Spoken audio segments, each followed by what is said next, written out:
भोग रहे हैं, इसीलिए सफल नहीं हो पा रहे हैं क्योंकि हमारी किस्मत अच्छी नहीं है, हमारा भाग्य ही खराब है।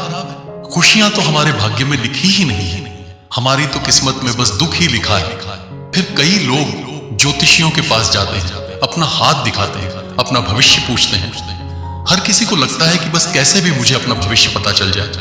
एक बात बताओ, जिससे आपका भविष्य पता करने की शक्ति होगी तो क्या वो पहले अपना भविष्य नहीं बनाएगा? एक व्यक्ति एक ज्योतिषी के पास गया अपना भविष्य जानने के लिए। ज्योतिषी ने उसका हाथ देखकर उससे कहा कि तुम्हारी ग्रह दशा बहुत खराब चल रही है, तुम्हारे ऊपर शनि की दशा है, तुम्हारा टाइम बहुत खराब चल रहा है। वो बोला ठीक है। जब वो हाथ दिखा के जाने लगा तो उस ज्योतिषी ने कहा मेरी फीस दे के जाओ। उस व्यक्ति ने कितनी फीस पूछी? अरे ज्योतिषिया ने कहा मेरी फीस 500 रुपए है। वो व्यक्ति बोला मेरे पास 100 रुपए नहीं है, आपने तो खुद देखा मेरी ग्रह दशा कितनी करब है। तो ज्योतिष ने बोला 500 रुपये नहीं है तो 400 दे दो। वो व्यक्ति बोला कि 400 भी नहीं है। परेशान होते हुए ज्योतिष ने कहा जो भी हो 100-200 दे दो। वो व्यक्ति बोला मेरे पास 100-200 भी नहीं है। फिर व्यक्ति ने ज्योतिष से कहा मेरी ग्रह नक्षत्र अंतरिक्ष में क्या कर रहे हैं, आसमान में क्या कर रहे हैं, मेरे भविष्य में क्या करेंगे, वो सब तो आपने देख लिया, पर जब मेरे पास पैसा है या नहीं, आपको क्यों नहीं दिखाया? जो जिसमें से हम भविष्य पूछने जाते हैं वो अपना भविष्य क्यों नहीं बना लेते? फिर लोग कहते हैं हमें ठग लिया गया, हमारे साथ धोखा हो गया। वास्तव में एस्ट्रोलॉजी, ज्योतिष एक बहुत बड़ा साइंस है, एक विज्ञान है, बहुत डीप सब्जेक्ट है। ज्योतिष गलत नहीं, पर सही अर्थों में उसका ज्ञान बहुत कम लोगों को होता है। और ज्योतिष एक प्रेडिक्शन है, एक संभावना है। आपके वर्तमान कर्मों और आपके प्लेनेट के आधार पर जो आपकी कार्मिक एनर्जी है और जो आपके प्लेनेट की एनर्जी है उसके अकॉर्डिंग ऐसा हो सकता है, पर सिर्फ ऐसा ही होगा, ये कहना सत्य नहीं। और इसको बदला नहीं जा सकता, ये भी कहना सत्य नहीं, क्योंकि हमारी किस्मत, हमारा भाग्य, हमारा भविष्य हमारे कर्मों के आधार पर बनता है। एक डॉक्टर के पास दो मित्रों ने चेकअप करवाया। डॉक्टर ने उनकी रिपोर्ट देखते हुए कहा कि तुम दोनों अब संभल जाओ, क्योंकि तुम्हारी रिपोर्ट के मुताबिक जिस हिसाब से तुम चल रहे हो, तुम्हें 6 महीने के अंदर डायबिटीज हो जाएगी और आगे चल के तुम्हें और भी बीमारियां हो सकती हैं। तो एक मित्र तो बहुत डर गया, चिंता करने लगा।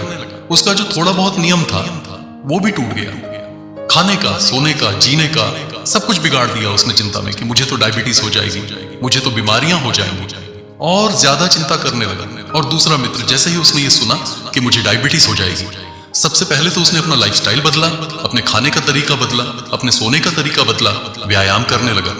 जो चीजें उसके शरीर को नुकसान कर सकती हैं उनसे बचने लगा।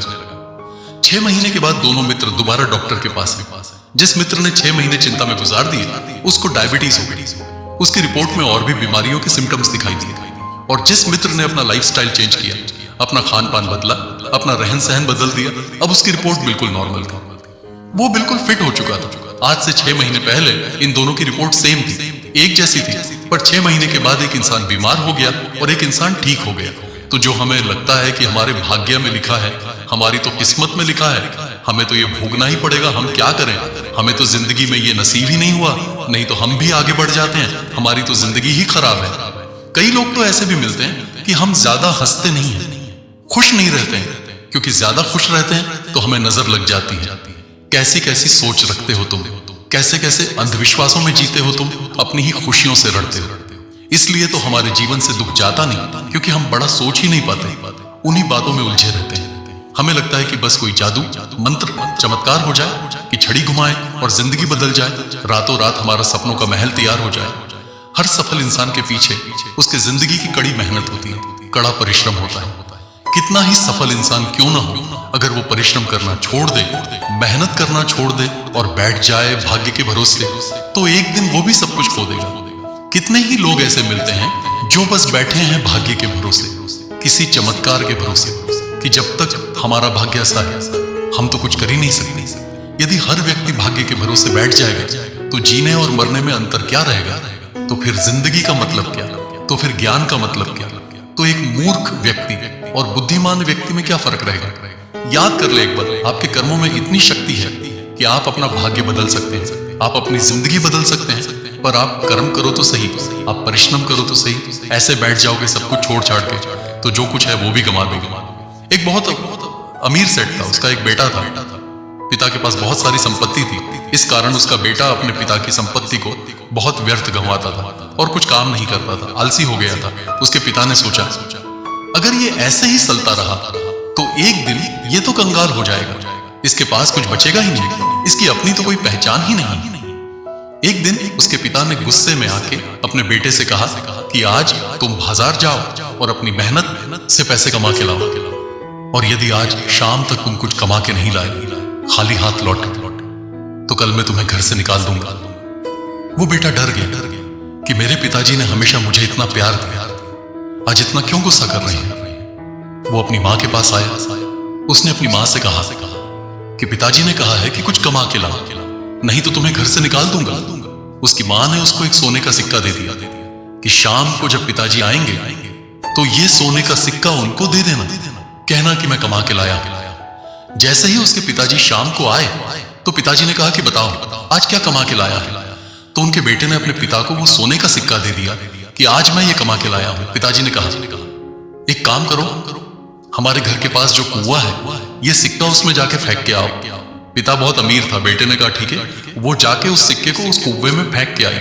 पिता समझ गया कि ये इसने अपनी मेहनत से नहीं कमाया है, ये इसको इसकी माँ ने दिया है। दूसरे दिन उसके पिता ने उसकी माँ वो अपने मायके भेज दी। अब माँ चली गई। दूसरे दिन उसके पिता ने कहा, आज शाम तक तुम अगर कुछ कमा के नहीं लाए तो तुम्हें कल घर से निकाल दूंगा। वो परेशान हो गया। अब माँ भी नहीं तो अपनी बहन के पास गया। उसकी बहन ने उसे 1000 रुपए दिए, कहा शाम को पिताजी को दे देना। जैसे ही उसके पिताजी घर आए, उन्होंने अपने बेटे से पूछा, आज कितना कमाया। तो उस लड़के ने 1000 रुपए अपने पिताजी को देते हुए कहा कि आज मैंने 1000 रुपए कमाए। उसके पिताजी समझ गए कि इसने नहीं कमाए। उसके पिताजी ने कहा कि ये पैसे तुम उसी कुएं में डाल के आओ। बेटा चुपचाप वो पैसे उस कुएं में डाल के आ गया। तीसरे दिन उसके पिता ने अपनी बेटी को उसके ससुराल भेज दिया और फिर बेटे से कहा, आज शाम तक तुम अपनी मेहनत से कुछ कमाए के लाओ, नहीं तो तुम्हें पता है कि तुम्हारे साथ क्या होगा। अब बेटा परेशान हो गया कि क्या करो। इस बार वो सच में बाजार गया और बहुत काम ढूंढने के बाद उसे मजदूरी का काम मिला। सारा दिन मेहनत करने के बाद उसको सिर्फ 100 रुपए मिले। उसका शरीर टूट रहा था, उसकी कमार टूट रही थी, उसकी हालत खराब हो चुकी थी क्योंकि उसने जिंदगी में कभी काम ही नहीं किया था। शाम को जब पिताजी घर आए और अपने बेटे की हालत देखी तो वो समझ गया, आज सच में मेरे बेटे ने काम किया है। उन्होंने अपने बेटे से पूछा, बताओ आज क्या कमाया। तो उनके बेटे ने वो 100 रुपए निकालकर अपने पिता को दे दिए और कहा, आज मैंने 100 रुपए कमाया है। पिता ने कहा, एक काम करो, ये 100 रुपए उसी कुएं में डाल के आ जाओ। ये सुनते ही इस बार बेटे को भी गुस्सा आ गया। उसने कहा, आज सारा दिन मैंने मेहनत बोरियां उठाई, काम किया, मेरा सारा शरीर टूट रहा है, मेरी हालत खराब हो गई है, ये मेरी मेहनत के पैसे हैं और आप इसे फेंकने को कह रहे हैं। तो उसके पिता ने अपने बेटे से कहा कि कुछ समझे तुम, जो चीज हम अपने परिश्रम से, अपनी मेहनत से कमाते हैं उसकी कदर करते हैं। आज तक तुम इस घर की संपत्ति को व्यर्थ में खर्च करते रहे क्योंकि तुमने उसके पीछे की हुई मेरी मेहनत को कभी देखा ही नहीं। जैसे अभी तुम्हें 100 रुपए फेंकने की बात पे गुस्सा आया, वैसे ही जो तुम घर में बैठे बैठे संपत्ति खर्च करते हो, ऐसे मुझे भी दुख होता है। तुम यदि ऐसे ही बैठे रहोगे, कुछ करोगे नहीं, तो एक दिन ऐसा आएगा तुम्हारे पास कुछ बचेगा ही नहीं खर्च करने को। तो परिश्रम करो, उद्यम करो। हमारी हालत भी ऐसे ही है। हम भी भाग्य के भरोसे बैठ के अपनी जिंदगी को खर्च करते जा रहे हैं, अपनी सांसों को खर्च करते जा रहे हैं। यदि कोई इंसान जिद पे आ जाए, यदि किसी इंसान को किसी बात का जुनून सवार हो जाए, तो वो सब कुछ हासिल कर सकता है। कभी भी अपने दिलो दिमाग में इसी सोच को मत बिठाइए कि हमारा भाग्य खराब है, हमारी किस्मत अच्छी नहीं, हमारे प्रारब्ध में ऐसा लिखा है। अपनी किस्मत आप खुद लिखिए, अपना भाग्य आप खुद लिखिए। मेहनत तो सीढ़ियों की तरह होती है और भाग्य लिफ्ट की तरह है। लिफ्ट तो बंद हो सकती है कभी, लेकिन सीढ़ियां हमेशा हमें ऊपर ले जाती हैं। कुछ लोग सफलता के सिर्फ सपने देखते हैं, जबकि कुछ लोग जागते हैं और मेहनत करते हैं, अपने लक्ष्य को पाने में लग जाते हैं। 2 अक्षर का होता है लक, 2.5 अक्षर का होता है भाग्य, 3 अक्षर का होता है नसीब और 3.5 अक्षर की होती है किस्मत। पर ये चारों के चारों 4 अक्षर के मेहनत से छोटे होते हैं। याद रखना एक बात, कर्म की शक्ति आपके भाग्य से कहीं गुना बढ़ के।